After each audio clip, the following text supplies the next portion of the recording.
साहेब, हिंदी सक्तीच्या विरोधात जो बिहार परत मागे 29 तारखेला तुम्ही जल्लोष केला, म्हणजे सर्व शिवसैनिक आणि मनसैनिकांनी जल्लोष केला, त्यामुळं राज्य सरकारच्या त्याला बॅकफूटवर यावं लागलं. तुमचा जो मोर्चा जो निघणार होता 5 तारखेला, त्याचंच दुःख आहे, त्याचंच हे दुःख आहे. आणि म्हणून मग व्यापाऱ्यांना भडकवा, ह्यांना हे भारतीय जनता पक्षाचे एजंट लोक करतायत.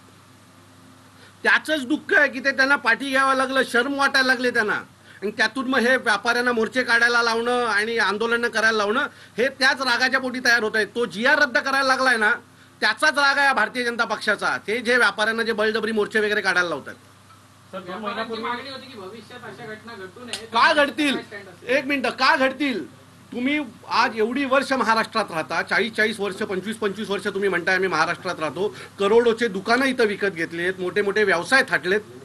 मराठीत कसे आहात एवढं तर बोलू शकता, एवढा तर आमचा आदर करू शकता.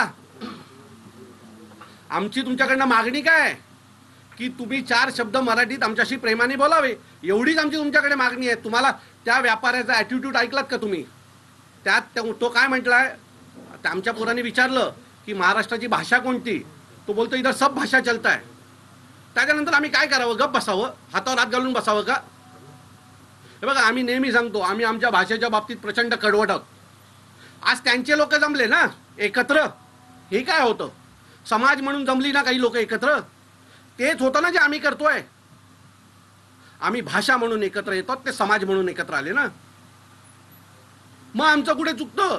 जर आम्ही आमच्या भाषेचा अपमान झाल्याच्या नंतर एखादा रिॲक्ट केला, आज तुम्ही पण रिॲक्ट तोच केलात ना, याचा अर्थ आम्ही चुकत नाही आहोत. आम्ही आमच्या लाईनवर बरोबर आहोत. आज जो मोर्चा होता साहेब, तो भारतीय जनता पक्षाचा मोर्चा होता. व्यापाऱ्यांचा